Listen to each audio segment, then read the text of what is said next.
Presents moms కిచెన్కి స్వాగతం. ప్రతిరోజు ఈ దేవీ నవరాత్రులకు సంబంధించి అమ్మవారి అలంకరణ, అలానే ఆ రోజు యొక్క విశిష్టత, వాటితో పాటుగా నైవేద్యాలు, ఇవన్నీ రమ్మగారు నేను కలిసి మీ అందరికీ అందిస్తున్నాం కదా. అయితే ఈ నైవేద్యాల్ని ఎలా చేసుకోవాలి, రోజుకొక నైవేద్యం, ఎలాంటి నైవేద్యాలు పెట్టాలి, ఇవన్నీ కూడా మీ అందరికీ చేసి చూపించే ప్రయత్నమే మా ఈ మామ్స్ కిచెన్. నాతో పాటు మరి రమ్మగారు కూడా రెడీగా ఉన్నారు. ఏ విధమైన నైవేద్యం అమ్మవారికి పెట్టాలి, ఎలా తయారు చేసుకోవాలి, వారి మాటల్లోని. నమస్తే రమ్మగారు. నమస్తే జయ. ఈ రోజు నైవేద్యం ఏంటి రమ్మగారు? దధ్యోజనం. మామూలుగా సింపుల్ గా దద్దోజనం అంటాం. దధి ఓదనము అంటే పెరుగుతో కలిసిన అన్నం. సాధారణంగా ఏం చేస్తారంటే పెరుగు అన్నం కలిపేసి కూడా నివేదన చేయొచ్చు. మనం చిన్న తాలింపు పెట్టి అమ్మవారికి అందంగా కనపడేలాగా, వస్తువు వాసన బాగుండేలాగా చేస్తాం. అలాగే బియ్యం కడిగేసి పెట్టుకున్నారు రమ్మగారు. బియ్యం కడిగేసి మనం ఒక చిన్న గ్లాసు పెరుగన్నం కలుపుతాం కదా, కుక్కర్ పెట్టేస్తే అన్నం కాస్త మెత్తగా ఉడికిపోతుంది. దింపేశాక మనం తిరగమాత పెట్టేసుకోవచ్చు. చాలా తొందరగా అయిపోతుంది, సింపుల్ గా చేసేసుకుంటాం. అంటే మనకి పండగ కదా, గబగబా అయిపోవాలి కదా, సమయం సరిపోద్దు పూజకి దానికి, అందుకని.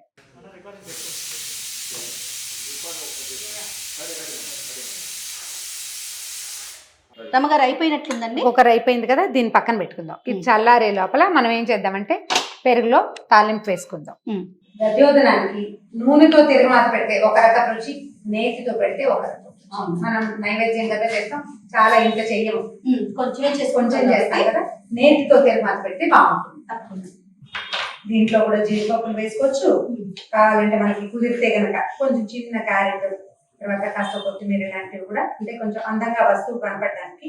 మనం నివేదన కాబట్టి ఇన్ని వేషాలు వేయకుండా నెయ్యి వేడెక్కించే దద్దోజనంలో మనం ఏది నివేదన చేసే దాంట్లో మిరియాలు కూడా వేస్తారు. మిరియాలు కూడా వేసుకోవచ్చు, అంటే అలవాటుని బట్టి, మన ఇంట్లో అలవాటుని బట్టి. కొంచెం శనగపప్పు, తర్వాత అది పెద్దగా వేగక్కర్ల, మనకి నెయ్యి వేడెక్కిపోయింది కదా. కొద్దిగా మినపప్పు, అవి రెండు కొంచెం వేగాక ఆవాలు, జీలకర్ర. ఓకే, వేగిపోతున్నాయి కదా. ఎండుమిర్చి, కొద్దిపాటి ఇంగువ మాకు నచ్చదు అనుకునే వాళ్ళు మానేయచ్చు. అయితే ఏంటంటే ఇందులో మనం అల్లము అవి కూడా వేసుకుంటాం. వేగిపోయినాయి కాబట్టి ఇదిగో పచ్చిమిర్చి. తర్వాత అల్లాన్ని కంటికి కనపడకుండా చేయండి. నేనేం చేస్తున్నానంటే ఇందులో కూరేసి వేసేస్తున్నా, కనిపించదు, వేగిపోతుంది, రుచిగా ఉంటుంది, పదార్థం బాగుంటుంది. ఓకే, తర్వాత తీసేసేయి, వేడి ఇంక ఉండకూడదు. కరివేపాకు వేస్తే ఏమవుతుందంటే నూనె కొంచెం చల్లారిపోతుంది, మనం ఏ నెయ్యి పెట్టామో అది ఆపేసి అంతే. ఓకే, దీంట్లో నువ్వు జీడిపప్పులు వేసుకోవచ్చు, మిరియాలు వేసుకోవచ్చు, మన అలవాటుని బట్టి. ఓకే, దాంట్లో కాదు, పెరుగులో ఈ తిరగమాత వేసేస్తాం. పెరుగులో వేసేసి కలిపేసాం చూడు, తాలింపు వేసి కలిపేసి ఉప్పు వేసుకుంటాం సరిపడా. మామూలుగా అన్నంలో పెరుగు కలిపేసి దాంట్లో తాలింపు వేస్తే ఒక రకంగా ఉంటుంది జయ. అవునండి, అప్పుడు మనకి అందాజుగా తెలీదు, మనం తాలింపు వేసేసాక అది బిగిసిపోవచ్చు.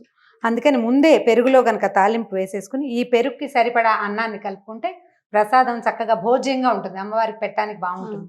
మనం కలిపేశాక అది బిగిసిపోతే కొన్ని నీళ్లు పోసి అలా కొంచెం పెరుగు కలిపి లేదా పాలు పోసేసి అలా చేస్తాము. ఆ పని చేయకుండా ముందు పెరుగులో తాలింపు, ఆ తర్వాత అన్నం పెట్టుకోవటం.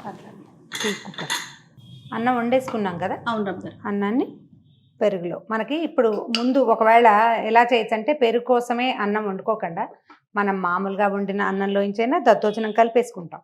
అయితే ఈ దేవుడి నైవేద్యాలు, అమ్మవారికి చేసే నైవేద్యాలకి ఏంటంటే ప్రత్యేకంగా చేసుకుంటాం కాబట్టి సరిపడా కావలసినంత అన్నాన్ని ఒక చిన్న గ్లాసు అలా వండేసుకుంటే సరిపోతుంది. ఉన్న అన్నం కన్నా అప్పటికప్పుడు వండి కలుపుకుంటే కొంచెం అదొక తృప్తిగా అనిపిస్తుంది. అంటే ఈ రోజు ప్రసాదం ఇదే కాబట్టి ఇలా చేసి పెట్టుకుంటే సరిపోతుంది. నేను ఇందాక ఒక మాట అడిగాను రమ్మగారు మిమ్మల్ని, నవరాత్రులప్పుడు ఎక్కువగా అన్నంతో కూడిన ప్రసాదాలే ఎక్కువగా ఎందుకు పెడతామండి? ప్రతిదీ అన్నంతోనే. అది మనకు లలితా సహస్రంలో సర్వౌదన ప్రీత చిత్త అని ఒక నామం ఉంది. అన్ని రకాల అన్నాలు అమ్మవారికి ఇష్టం. పైగా మనం చేసేవి కూడా ఇవన్నీ కూడా మనం ముందు చెప్పుకున్నట్టే లలితా సహస్రంలో చెప్పబడిన పాయసము, హరిద్రాన్నం అంటే పులిహోర, ఈ దధ్యన్నము అంటే పెరుగు అన్నం, తర్వాత ఏమో కట్టె పొంగలి ముద్గౌదనము, తర్వాత పులగం అదే నెయ్యి వేసినటువంటి అన్నం. ఇది. దీని మీద ఇప్పుడు మనం విడిగా వడ్డించుకునేటప్పుడు కొత్తిమీర, క్యారెట్ అవి వేసి అలంకారం చేసుకోవచ్చు. అమ్మవారికి పెట్టేటప్పుడు ఇట్లా తెల్లని అన్నం తెలుపు కనిపించేటట్టుగా ఉంచుకోవాలి.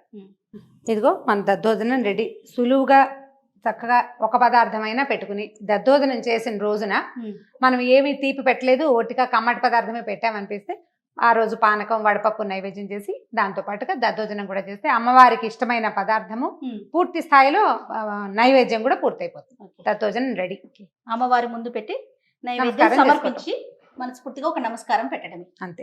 రమగారు, మరి నివేదన చేసేటప్పుడు అన్ని అన్నాల్లో మనం నెయ్యి వేస్తాం కదా, మరి ఇది ఇప్పుడు దద్దోజనంలో ఏంటి? మనం నెయ్యితోటే తాలింపు వేసాం, అందుకని నూనె వేయలేదు కదా. అవునవును. నూనె వేసిన పదార్థం అయితే కొంచెం నెయ్యి చూపించాలి. మనం ఆల్రెడీ ఇందులో నెయ్యి వేసాం కాబట్టి ఇంకా అవసరం లేదు. అమ్మవారికి పెట్టే నివేదనకి తప్పకుండా నేతితోటి తాలింపు వేయండి. నేతితో తాలింపు వేసేది నేతితో, లేని పక్షంలో పైన వేసే అవకాశం ఉన్న వాటికి పైన వేసుకోవాలి. బయట అద్భుతంగా వచ్చింది రమగారు మనకి. అయితే రేపటి నైవేద్యంతో మళ్ళీ కలుద్దామండి. అలాగే చేయం. ఇక ఈ వీడియో కనుక మీకు నచ్చినట్లయితే లైక్ చేయండి, షేర్ చేయండి. మరిన్ని ఇంట్రెస్టింగ్ వీడియోస్ కోసం మా ఛానల్